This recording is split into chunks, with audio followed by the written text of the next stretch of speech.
Hello and welcome to all. Who can say today that they don't know The Simpsons? With more than 30 seasons published to date and several hundred episodes, The Simpsons is one of the most prolific series in history. The secret of the series' success lies in a clever mix of black humor, as well as the addition of many mysteries throughout the episodes, which allow fans to develop the craziest theories. Under the guise of strange predictions and a range of diverse and varied subject matter, The Simpsons producers address much more sensitive and unhealthy issues, and today we'll show you that a horrible and disgusting taboo may even be the basis for some of The Simpsons' most iconic characters. So, make yourself comfortable, because today we're heading to Springfield, to unveil the darkest and most terrible secret of the whole series. And if you like this video, don't forget to give us a like, subscribe to the channel, and activate the bell to receive all notifications and not miss out on any of our upcoming content. And now we fasten our seatbelts, on our way to the craziest city in the USA. Although the first episode of The Simpsons took place in 1989, America's most famous yellow family was nevertheless created in 1986, by the famous and talented Matt Groening. Their creation was completely fortuitous, since the cartoonist, who was required to propose a new animated series for The Tracy Ullman Show, had imagined and sketched Homer and the rest of the Simpson family at the last minute. The Simpson family appeared for the very first time on television in 1987, and far from the form and appearance we know them all today, the Simpson family was crudely drawn and its colors noticeably dull. So, it wasn't until 1989 and the first episode of The Simpsons that the family was more finely drawn and its colors became more shimmering, offering a lively and eye-catching rendering on the screen. By the way, a little anecdote, know that Matt Groening chose yellow for the skin of his characters, because very little used on-screen at that time, and recognizable among all. Let's close the parenthesis. Throughout the episodes, the show's squeaky humor, as well as its sharp but extremely funny criticism of the average American, will increase its popularity and audience. The Simpsons will thus carve out a place for themselves among animated series, and the wacky family will very quickly become an emblematic figure of the American audiovisual landscape. Extremely prolific, the show will last until today, totaling more than 600 episodes of 20 minutes each, as well as short and feature films that have also been very successful. However, this phenomenal success, to say the least, is not only due to the humorous nature of the series, nor to the quality of its gags, although most of the time enjoyable. The popularity of The Simpsons comes from the many conspiracy theories that revolve around his universe and that bring together millions of fans around the world. Many people defend tooth and nail that the series is a kind of big metaphorical crystal ball, capable of anticipating future events with the precision of a Nostradamus. Everything goes through it: conception and elaboration of the first iPod, the election of Donald Trump at the head of the United States, and even the specter of the coronavirus that caused this terrible pandemic that we live since 2020. Thus, many extremely subtle winks are launched here and there, according to the images and the story, by the producers of the series. Details that will not appear at first glance but that we will remember later when an event occurs in real life and we have a strange feeling of déjà vu.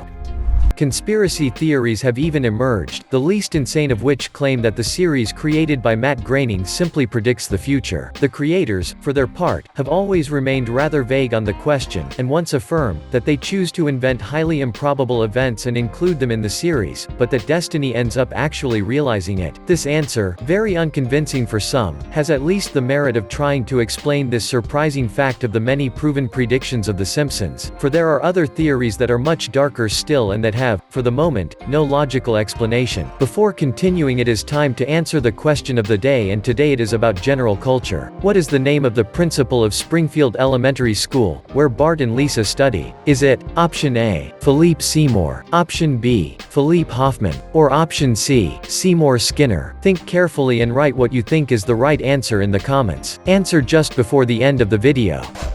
Let's go back to our Simpsons and the dark stories behind the iconic series. One of the darkest and most terrible theories of all concerns two of the families in the series, the Van Houtens and the Spucklers. For it seems that the characters making up these two families share a heavy secret, which as far as we know, has been evoked several times in the show, through different winks. Let's start with the Van Houtens, who are, as we all know, the parents of Milhouse, the shy and reserved best friend of Bart, the eldest son of the Simpson family. The first detail we notice is obviously the excessive physical resemblance between the three members of this totally crazy and bizarre family. cobalt blue hair, big noses, and, above all, big glasses with bifocal lenses, which testify to their advanced myopia, are thus the trademark of the Van Houtens. But if Milhouse's parents, Luann Mussolini and Kirk Van Houten, look so much alike, and their only son has inherited the same traits, it is because they are actually cousins. Indeed, Luann Mussolini was born in Shelbyville, Springfield's eternal rival, where relationships bordering on incest are tolerated. It is thus that she was able to marry Kirk, her cousin, then becoming Mrs. Van Houten, and carrying the child that was about to be born, the very strange Milhouse. Shelbyville is thus portrayed as a town with very little morality, and the fact that Luann was born there explains why she entered into this marriage on the borderline of consanguinity. Luann will eventually divorce her husband, only to reconnect with her ex-husband a few episodes later. It is therefore not really incest, because as we have seen, Luann and Kirk are not brothers and sisters, but cousins, which of course has absolutely nothing to do with it, and throughout the series, they will nevertheless be guarantors of certain stability and will show judicious judgments, far from Homer's or the other inhabitants of Springfield, except for the Flanders of course. But for the Spuckler family, it's a whole other set of sleeves. In their case, incest and inbreeding are even more flagrant, although curiously, no member of this family is from Shelbyville.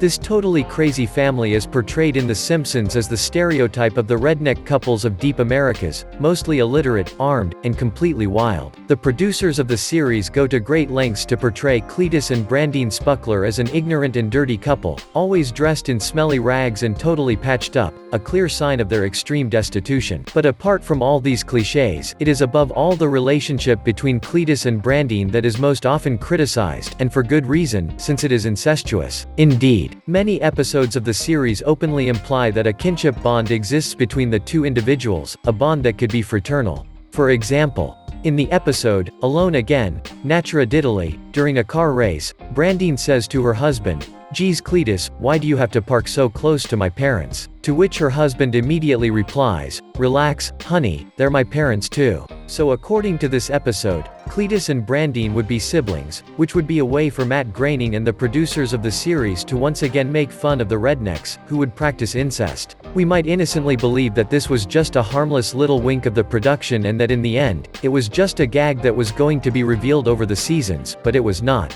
To drive the nail even deeper into the coffin, another episode clearly explains the terrible incestuous relationship between Cletus and Brandine. Indeed, in the episode, Marriage at Any Cost, Homer, who became a priest thanks to a diploma obtained on the internet, was chosen to marry Cletus and Brandine officially.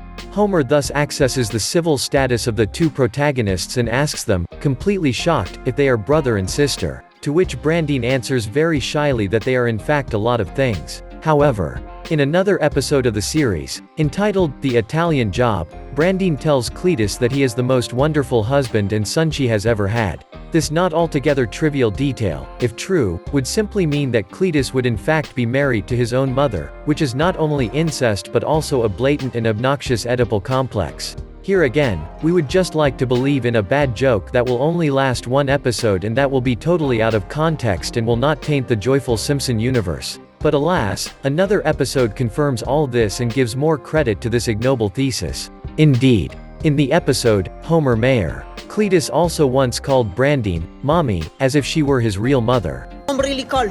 I'm mama. But whether they are brother and sister or mother and son, the fact remains that Cletus and Brandine have an impressive litter of 39 children. Should we then understand that they are very much in love or that they are sheltering a clandestine orphanage? Anyway, this is another side of The Simpsons we usually see, and it is much darker than we thought. This only adds to their popularity and ends up building and consolidating the myth that surrounds them. One thing is certain, this series has not finished hiding secrets, and will continue to occupy our minds while entertaining us. What if the wacky predictions are just the tip of the iceberg? The tree that hides the forest of unspeakable truths from the American people. For who knows what else these good old Simpsons may be hiding from us as a surprise. So, what do you think of this dark and unhealthy side of the Simpsons series? Give us your opinion in the comments. Otherwise, for the quiz answer, it was Seymour Skinner, the uncompromising principal of Springfield College. I hope many of you found the answer.